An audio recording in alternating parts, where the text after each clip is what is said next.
यह कहानी है देवताल नाम के एक ऐसे गांव की जो घने और काले पहाड़ों के बीच एक प्याले की तरह बसा हुआ था। शहर की भागदौड़ से बहुत दूर इस गांव में शाम होते ही एक अजीब सी खामोशी छा जाती थी। यह खामोशी सुकून वाली नहीं थी, बल्कि डरावनी थी, जैसे कोई बहुत बड़ी अनहोनी होने वाली हो। देवताल में घुसने का सिर्फ एक ही रास्ता था, एक पुराना जंग खाया हुआ रेलवे क्रॉसिंग।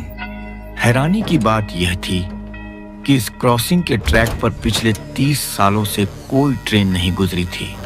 पटरियों के बीच लंबी लंबी जंगली घास उगाई थी और सिग्नल के खंभे अपनी जगह से टेढ़े हो चुके थे।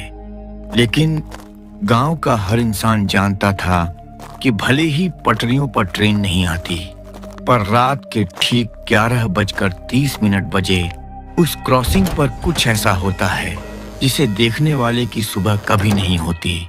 अक्टूबर की एक ठंडी और धुंध भरी शाम को शहर से एक नौजवान रजत देवताल गांव पहुंचा। रजत पेशे से एक सरकारी स्कूल का टीचर था, जिसकी नई नई पोस्टिंग इस गांव में हुई थी। उसे गांव के ही एक पुराने स्कूल के क्वार्टर में रुकना था। यह क्वार्टर उसी बंद पड़े रेलवे क्रॉसिंग से महज कुछ 100 कदम की दूरी पर था। रजत जैसे ही गांव के छोटे से बस स्टॉप पर उतरा, उसने देखा कि गांव के लोग उसे बड़ी अजीब नजरों से देख रहे थे। कैसी अजीब जगह है। शाम के 8 भी नहीं बजे हैं और ऐसा लग रहा है जैसे आधी रात हो गई हो। और ये लोग मुझे ऐसे क्यों घूर रहे हैं जैसे मैंने कोई जुर्म कर दिया हो। तभी वहां गांव का एक चाय वाला, जिसका नाम किशन था, वो रजत के पास आता है। उसके चेहरे की झुर्रियों में मानो बरसों का डर छिपा हुआ था। तुम वही नए मास्टर हो ना, जो शहर से आए हो? तुम्हारा क्वार्टर तो उस क्रॉसिंग के पास वाले स्कूल में है ना? जी काका, मैं रजत हूँ। कल से स्कूल ज्वाइन करना है। वैसे गांव में इतनी जल्दी सन्नाटा क्यों छा जाता है? शहर में तो इस वक्त बाजार सजते हैं। बाबूजी, यह शहर नहीं है, यह देवताल है। यहाँ की हवाओं में सांस लेने से भी डर लगता है। तुम नए हो, इसलिए एक बात गांठ बांध लो। तुम्हारे क्वार्टर की खिड़की ठीक उस पुराने रेलवे फाटक की तरफ खुलती है। सूरज ढलने के बाद उस खिड़की को कभी मत खोलना, और रात को चाहे बाहर से कितनी भी आवाजें आएं, भूल कर भी उस फाटक की तरफ मत जाना। अरे काका, आप भी किन अंधविश्वासों में पड़े हैं? मैंने आते वक्त देखा है वो फाटक। उसकी पटरियों पर तो मिट्टी जम चुकी है। जब वहाँ कोई ट्रेन ही नहीं आती तो डर किस बात का? कोई जंगली जानवर होगा जिसे लोग भूत समझ लेते होंगे। बेटा, जब ट्रेन ही नहीं आती तो फिर रात के 11:30 बजे उस फाटक की लाल बत्ती क्यों जलने लगती है? वो भारी लोहे का फाटक अपने आप नीचे क्यों गिर जाता है? और वो लोग कौन हैं जो हर रात उस फाटक के पार खड़े होकर किसी का इंतजार करते हैं? मेरी मानो मास्टर, रात को कान में रुई डालकर सो जाना। जो चीज 30 साल पहले खत्म हो चुकी है, वो आज भी जिंदा है। किशन काका की बात सुनकर रजत को एक पल के लिए अजीब तो लगा, लेकिन वह ठहरा शहर का पढ़ा लिखा इंसान।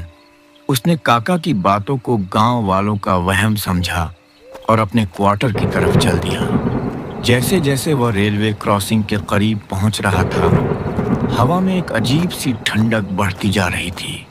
मौसम अचानक बदलने लगा था। आसमान में काले बादल घिर आए थे और बिजली कड़कने लगी थी। रजत अपने क्वार्टर में पहुंचा। कमरा बहुत पुराना था, जिसकी दीवारों से सीलन की अजीब सी बदबू आ रही थी। रजत थक कर बिस्तर पर लेट गया। बाहर बारिश शुरू हो चुकी थी। बारिश की बूंदें टीन की छत पर बहुत तेज शोर कर रही थीं। रजत की आंख लग ही रही थी कि अचानक उसकी नींद टूट गई। ये कैसी आवाज है? रजत ने घड़ी देखी। रात के ठीक 11:30 हो रहे थे। बाहर मूसलाधार बारिश हो रही थी, लेकिन उस बारिश के शोर को चीरती हुई एक बहुत ही जानी पहचानी लेकिन डरावनी आवाज रजत के कानों में गूंजने लगी। यह तो रेलवे क्रॉसिंग का अलार्म है। लेकिन किशन काका ने तो कहा था कि वहाँ 30 सालों से कोई ट्रेन नहीं आई। तो फिर इतनी रात को फाटक का अलार्म कौन बजा रहा है? रजत के रोंगटे खड़े हो गए। उसने अपने दिमाग को लाख समझाया कि बाहर मत देखो, लेकिन इंसानी फितरत और जिज्ञासा उसे खिड़की की तरफ खींच ले गई। उसने खिड़की से बाहर देखा।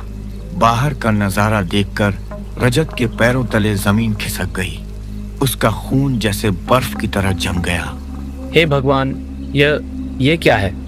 बारिश और घने कोहरे के बीच रजत ने देखा कि वह जंग खाया हुआ भारी लोहे का फाटक अपने आप बहुत ही धीमी आवाज के साथ नीचे आ रहा था। फाटक के ऊपर लगी वो लाल बत्ती वो अब लाल चमक रही थी। लेकिन सबसे खौफनाक बात यह नहीं थी। सबसे खौफनाक था फाटक के उस पार का नजारा। फाटक के दूसरी तरफ कोहरे में लिपटी हुई बहुत सारी परछाइयां खड़ी थीं। वो परछाइयां इंसानों जैसी थीं, लेकिन उनके चेहरे कोहरे में धुंधले थे। वो सब बिल्कुल खामोश, बिना हिले डुले फाटक के खुलने का इंतजार कर रहे थे। ऐसा लग रहा था जैसे कोई अदृश्य ट्रेन आने वाली हो। तभी रजत की नजर उन परछाइयों के बीच खड़े एक आदमी पर पड़ी। वो मुड़ा और सीधा रजत की खिड़की की तरफ देखने लगा। रजत को महसूस हुआ कि उसकी आंखों में कोई पुतली नहीं थी, सिर्फ एक सफेद खोखलापन था। और अगले ही पल उस कोहरे और बारिश को चीरती हुई दूर से एक पुरानी स्टीम इंजन ट्रेन की खौफनाक सीटी सुनाई दी। रजत पीछे हटा, लेकिन तभी उसके कमरे का दरवाजा अचानक खुल गया। रजत की सांसें हलक में अटक गई थीं। वह पलंग से चिपक कर खड़ा था।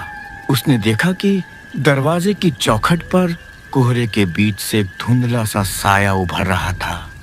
वह साया धीरे धीरे कमरे के अंदर आया, जैसे वह इंसान अभी अभी किसी गहरी झील से निकल कर आया हो। वह एक आदमी था जिसने रेलवे गार्ड की बहुत पुरानी अंग्रेजों के जमाने वाली वर्दी पहन रखी थी। कौन हो तुम? ये यहाँ क्या चाहिए तुम्हें? उसने ने कोई जवाब नहीं दिया और अपनी जेब से कुछ निकाला। उसने वह चीज रजत के कमरे के फर्श पर फेंक दी। तभी बाहर से उस भूतिया ट्रेन की एक और कान फाड़ देने वाली सीटी बजी।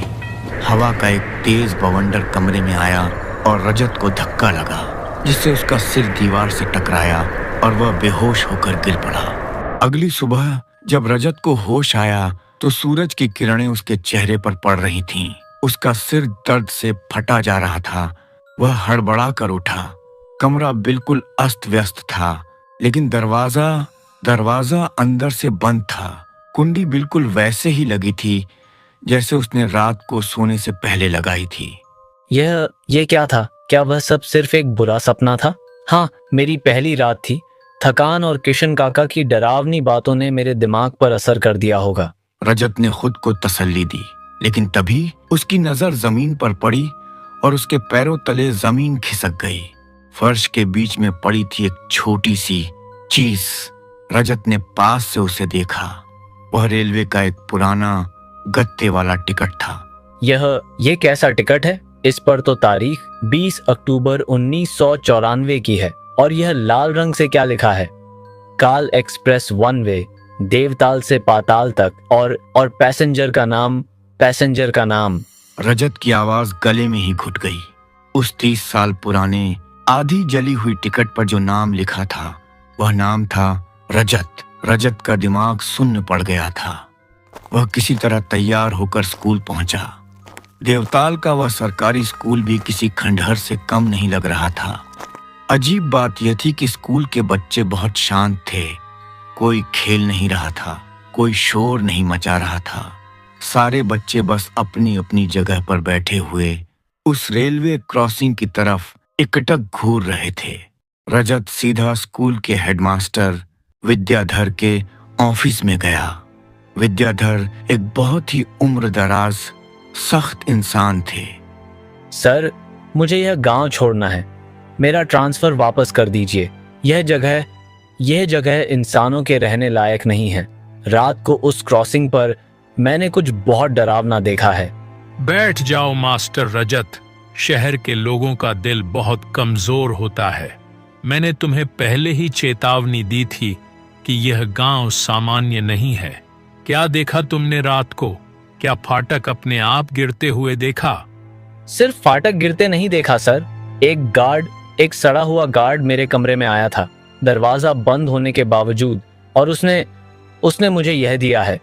रजत ने अपनी जेब से वह आधा जला हुआ बदबूदार टिकट निकालकर हेडमास्टर विद्याधर की टेबल पर रख दिया। टिकट को देखते ही विद्याधर का चेहरा किसी मुर्दे की तरह सफेद पड़ गया। उनके हाथ बुरी तरह कांपने लगे, जैसे वो कोई टिकट नहीं, कोई जहरीला सांप हो। नहीं नहीं, यह नहीं हो सकता। ये टिकट तुम्हारे पास कैसे आया? हे भगवान, उन्होंने तुम्हें चुन लिया है। काल एक्सप्रेस का बुलावा आ गया है। क्या बकवास है यह काल एक्सप्रेस? मुझे साफ साफ बताइए सर, यह मेरा नाम इस 30 साल पुराने टिकट पर कैसे आ सकता है? यह कोई बकवास नहीं है रजत। यह इस गांव का वो काला सच है जिसे हम हर रात उस क्रॉसिंग पर जीते हैं। बात 20 अक्टूबर 1994 की है।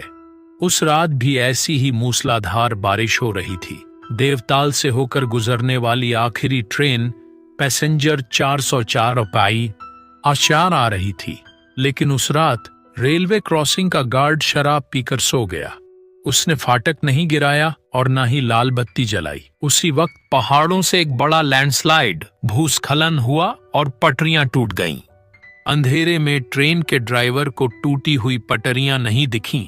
पूरी की पूरी ट्रेन अपने 150 मुसाफिरों के साथ पटरियों से उतरकर देवताल की उस गहरी काली झील में समा गई। कोई नहीं बचा रजत, कोई नहीं। पानी इतना गहरा और दलदली था कि ना तो ट्रेन का इंजन कभी बाहर निकाला जा सका, ना ही उन अभागे मुसाफिरों की लाशें। तो क्या वो सब? हाँ रजत, उन लोगों की आत्माएं आज भी उस दलदल में फंसी हैं। उन्हें लगता है कि उनकी ट्रेन अभी भी चल रही है। हर रात 11:30 बजे वो अपनी ट्रेन का इंतजार करने उस फाटक पर आते हैं, और वो गार्ड आज भी अपनी गलती सुधारने के लिए हर रात वो फाटक गिराता है। लेकिन सबसे खौफनाक बात यह है कि वो ट्रेन हर साल अपना एक नया मुसाफिर चुनती है। जिसे भी ये टिकट मिलता है, अगली रात वो ट्रेन उसे हमेशा के लिए अपने साथ उस काली झील के पाताल में ले जाती है। रजत के पसीने छूट गए, उसके हाथों की नसें तन गईं। वह अपनी कुर्सी से उठा और पीछे हटने लगा। नहीं, मैं आज ही अभी इसी वक्त यह गांव छोड़कर जा रहा हूँ। मैं उस मनहूस ट्रेन का मुसाफिर नहीं बनूंगा। तुम कहीं नहीं जा सकते रजत, बाहर जाकर देखो। बीती रात की बारिश ने देवताल को शहर से जोड़ने वाला इकलौता पुल तोड़ दिया है। अब तुम इस गांव में कैद हो और आज रात तुम्हारी ट्रेन का समय है। रजत ने बाहर देखा। विद्याधर सच कह रहे थे। गांव के बाहर जाने का रास्ता पूरी तरह पानी में डूब चुका था। रजत चारों तरफ से मौत के जाल में घिर चुका था। अब उसके पास सिर्फ कुछ घंटे बचे थे। सूरज तेजी से ढल रहा था और देवताल की वो खौफनाक शाम रजत की आखिरी शाम बनने वाली थी। देवताल गांव पर शाम का अंधेरा अब एक कफन की तरह बिछने लगा था। आसमान का रंग गहरा मटमैला हो चुका था। स्कूल के हेडमास्टर की बातें सुनने के बाद रजत के अंदर मौत का खौफ बैठ गया था। पुल टूट चुका था, भागने का कोई रास्ता नहीं था। रजत बदहवास हालत में स्कूल से बाहर भागा। उसे समझ नहीं आ रहा था कि वह क्या करे। उसकी नजर गांव के उस इकलौते चाय वाले किशन काका पर पड़ी, जो अपनी चाय की दुकान जल्दी जल्दी बंद कर रहे थे। उनका चेहरा डरा हुआ था, जैसे उन्हें पता था कि आज रात गांव में मौत का तांडव होने वाला है। काका रुकिए, आपको मेरी मदद करनी होगी। मुझे पता चल गया है उस टिकट और उस ट्रेन के बारे में। मुझे बचाइए काका, मैं मरना नहीं चाहता। किशन काका ने डर कर अपने चारों तरफ देखा। उनकी आंखें खौफ से फटी जा रही थीं। रजत के पास आते हैं। चुप रहो मास्टर, वो सुन लेंगे।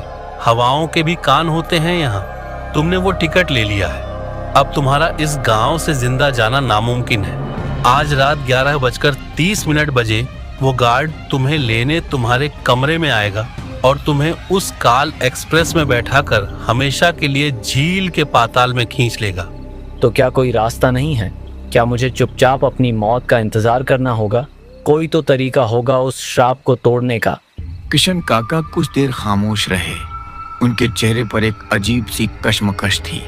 फिर उन्होंने एक गहरी ठंडी सांस ली और ऐसी बात बताई जिसने रजत के रोंगटे खड़े कर दिए। एक रास्ता है, लेकिन वो मौत से भी ज्यादा डरावना है। वो टिकट जो तुम्हारे पास है वो उस ट्रेन का बुलावा है। जब तक वो तुम्हारे पास रहेगा वो गार्ड तुम्हें ढूंढ लेगा। तुम्हें वो टिकट वापस करना होगा, लेकिन उस गार्ड को नहीं, बल्कि उस काली झील को जहां वो ट्रेन डूबी थी। तुम्हें रात 11 बजे यानी फाटक का अलार्म बजने से ठीक आधे घंटे पहले उस जंगल को पार करके काली झील तक जाना होगा। वो टिकट उस काले पानी में फेंक देना। लेकिन एक बात याद रखना मास्टर, झील का पानी शापित है। जब तुम वो टिकट फेंकने के लिए पानी के करीब जाओगे तो पानी तुम्हें अपनी तरफ खींचेगा।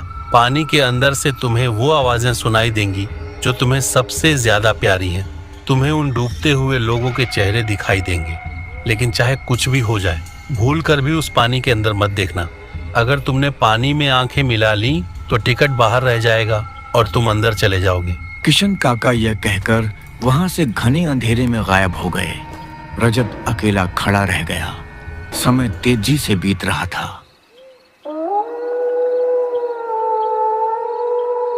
रात के 10 बज चुके थे। बाहर भयंकर ठंड और धुंध थी। रजत के पास कोई टॉर्च या लालटेन नहीं थी। उसने तय किया कि वह खाली हाथ सिर्फ चांद की धुंधली रोशनी के सहारे उस जंगल को पार करेगा। रजत ने जंगल की तरफ कदम बढ़ाया। गांव के पीछे का वो जंगल किसी कब्रगाह से कम नहीं था। पेड़ इतने ऊंचे और मुड़े हुए थे जैसे वो किसी इंसान के कंकाल हों जो हवा में हाथ फैलाए खड़े हों। रजत जैसे जैसे जंगल के अंदर जा रहा था, सन्नाटा और गहरा होता जा रहा था। वहां ना तो कोई झिंगुर की आवाज थी, ना ही कोई जानवर। सिर्फ रजत के कदमों की आवाज और उसके पीछे चलने वाले किसी अनजान के कदमों की आहट। कौन है वहां?